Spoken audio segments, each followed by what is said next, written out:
नमस्कार विद्यार्थी मित्रों। आज हम हिंदी में दूसरा पाठ कच्छ की सैर देखेंगे। तो मित्रों, हमने पिछले साल ही कच्छ की सैर भी की थी स्कूल में से, आप सब लोगों को याद होगा। तो अभी यहाँ पाठ में भी हम लोग वही देखेंगे। यह एक यात्रा वृत्त है। इसके लेखक है हरीश ढोलकिया।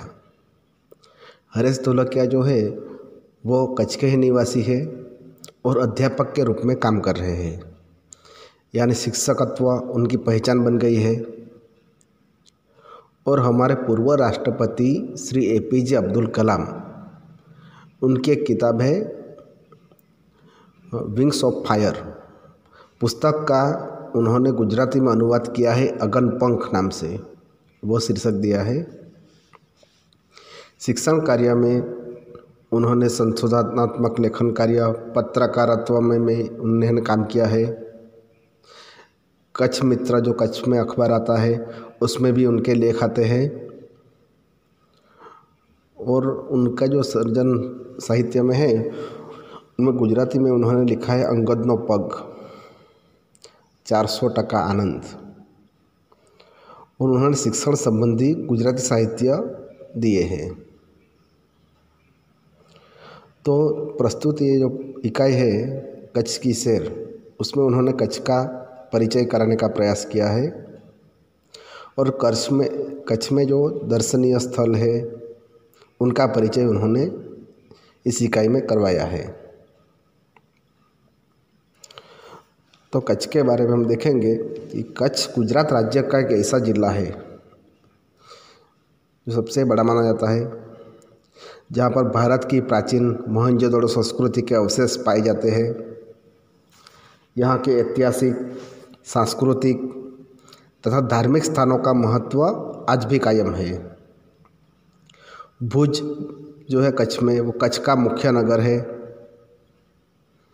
तो इस पाठ में कच्छ प्रदेश के बारे में बहुत सी जानकारी उन्होंने रोचक ढंग से दी है। कच्छ में जो रेगिस्तान है वो अनूठा रेगिस्तान माना जाता है। कच्छ में 2 रेगिस्तान हैं, छोटा रेगिस्तान और बड़ा रेगिस्तान, पर इनमें रेत नहीं पाई जाती, इसलिए ये अपनी तरह के अनूठे रेगिस्तान माने जाते हैं। फिर कच्छ का एक स्थान है सामखी आली। इसे कच्छ का प्रवेश द्वार कहा जा सकता है। सामखी आली से उत्तर दिशा में जाने पर हम रापर पहुंचते हैं और धोलावीरा नगर आता है उधर। तो धोलावीरा में मोहनजोदड़ो संस्कृति के अवशेष वहाँ पर पाए जाते हैं। और सामखी आली से पश्चिम की ओर जाएंगे तो उधर भचाऊ, गांधीधाम, आदिपुर, गोपालपुरी जैसे औद्योगिक नगर है जो अपने उद्योग के कारण विकसित हुए हैं। आदिपुर में गांधी स्मृति केंद्र है। इसके पास में ही कंडला बंदरगाह है। दूसरे स्थान है भद्रेश्वर, मुंद्रा, मांडवी। तो कंडला के दक्षिण में जैनों का प्राचीन यात्राधाम भद्रेश्वर है। मुंद्रा का विकास एक बंदरगाह के रूप में हुआ है। मांडवी बहुत सुंदर बंदरगाह और प्राचीन नगर है। यहाँ कई स्थान दर्शनीय है। नलिया, यह एक प्रसिद्ध शहर है कच्छ का। यहाँ हवाई सेना का मुख्य अड्डा है।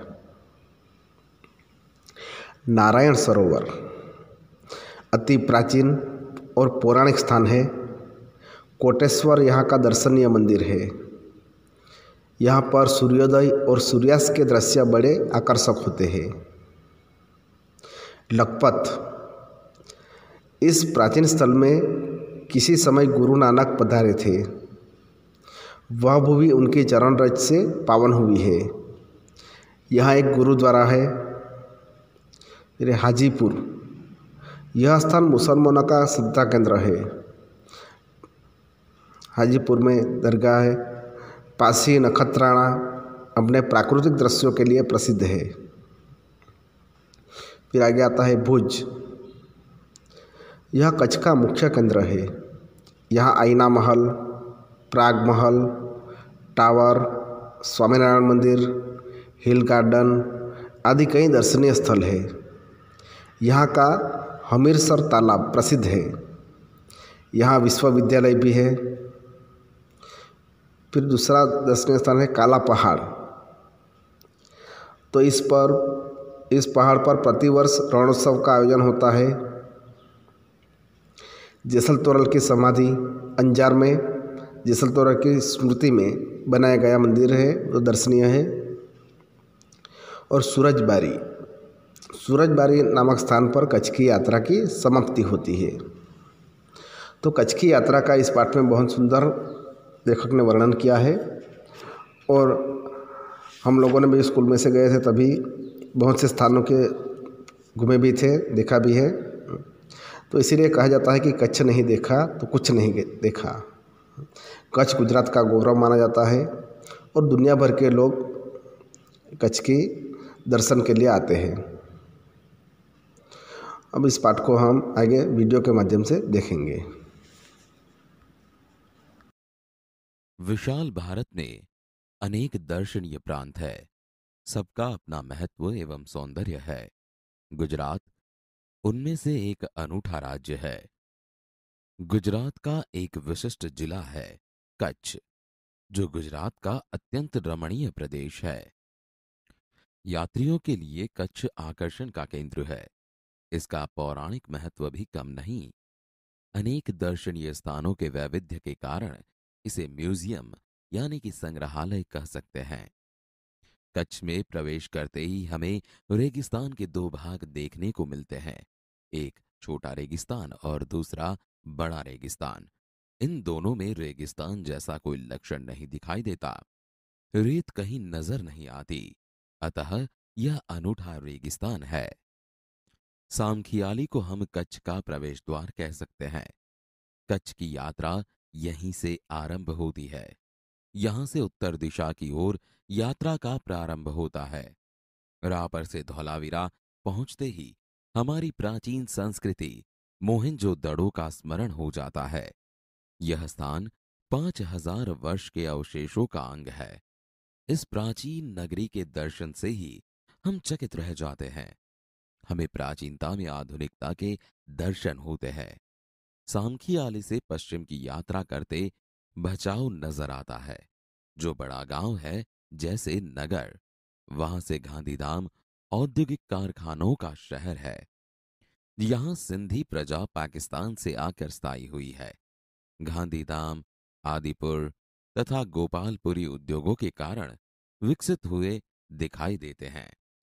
आदिपुर में गांधी स्मृति तथा पास ही कंडला बंदरगाह का बड़ा महत्व है। कंडला का विकास यहां की प्रजा के लिए महत्वपूर्ण है। कंडला से दक्षिण की ओर भद्रेश्वर अति प्राचीन जैन यात्रा धाम है। संगमरमर से बना 2500 वर्ष पुराना जिनालय भूकंप में खंडित हुआ। उसके पुनर्निर्माण का कार्य जोरों से चल रहा है। इसे आधुनिकता का स्पर्श मिला है। मुंद्रा शहर तहसील मुख्यालय भी है। यहां अनेक उद्योगों के कारण विकास की दिशा खुली है। समुद्र के किनारे बंदरगाह विकसित हुआ है। यहां कुछ प्राचीन इमारतें हैं। समुद्र के किनारे तटीय यात्रा करते हुए हम मांडवी पहुंचे। मांडवी अति सुंदर बंदरगाह है। बड़ा प्राचीन नगर है। यह शहर राजा के महल, पवन चक्कियों तथा समुद्र तट के कारण अधिक दर्शनीय बना है। यहां वीआरटीआई ग्राम्य संस्था है। 72 जिनालय है। पास ही बिदड़ा गांव में अंतर्राष्ट्रीय अस्पताल है। मांडवी से आगे चलते डुमरा, कोठीरा, सुघरी और जखो महत्वपूर्ण गांव है। जैनों का प्राधान्य यहां नजर आता है। नलिया शहर तहसील का केंद्र है। यहां वायुसेना का मुख्य अड्डा है।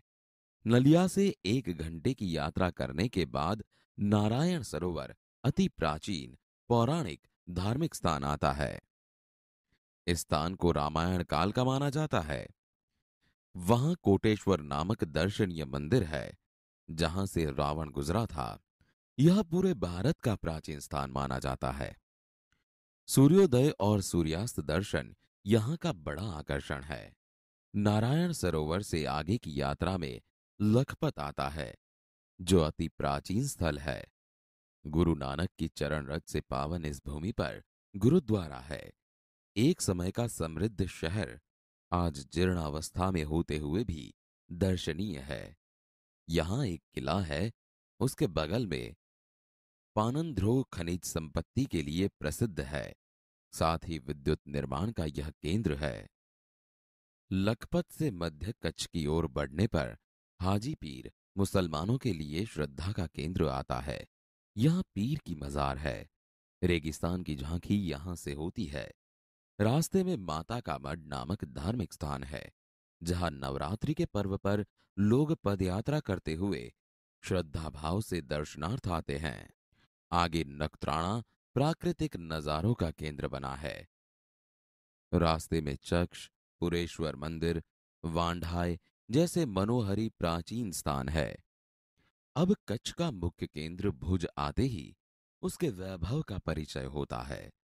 आयना महल, प्राग महल, टावर, स्वामीनारायण मंदिर, हिल गार्डन, हमिरसर तालाब, भुजिया पहाड़, लोक संग्रहालय, विश्वविद्यालय आदि के दर्शन करके हम आनंद ले सकते हैं। सन 2001 के भूचाल ने इसे खंडित किया, तो लोगों ने उसे नए स्वरूप में पुनः निर्माण करके और सुंदर शहर बना दिया है। भुज से उत्तर दिशा की ओर खावड़ा में काला डूंगर है। पहाड़ पर चढ़कर रेगिस्तान की झांकी करना एक अनूठा अनुभव है। सरकार एवं स्थानीय जनता द्वारा रणोत्सव का आयोजन होता है। देश भर से लोग यहां आते हैं। सफेद रेगिस्तान को देखना एक आनंददायी घटना है। भुज से अंजार भी जाया जाता है। आगे बढ़ते हुए सृजन संस्था में यहाँ की प्रजा की हस्तकला का परिचय होता है। जैसल तोरल की स्मृति में मंदिर बना है, जो ऐतिहासिक स्थान है। यहां से आदिपुर तथा गांधीधाम जा सकते हैं। सूरजबारी नामक स्थान से हमारी कच्छ यात्रा पूर्ण होती है, जो अविस्मरणीय स्मृतियां छोड़ जाती है। कहा जाता है, कच्छ नहीं देखा तो कुछ नहीं देखा। कच्छ गुजरात का गौरव है और दुनिया भर के लोगों के लिए किसी भी मौसम में दर्शनीय एवं आकर्षण का केंद्र है। अनुवादक महेश भाई उपाध्याय।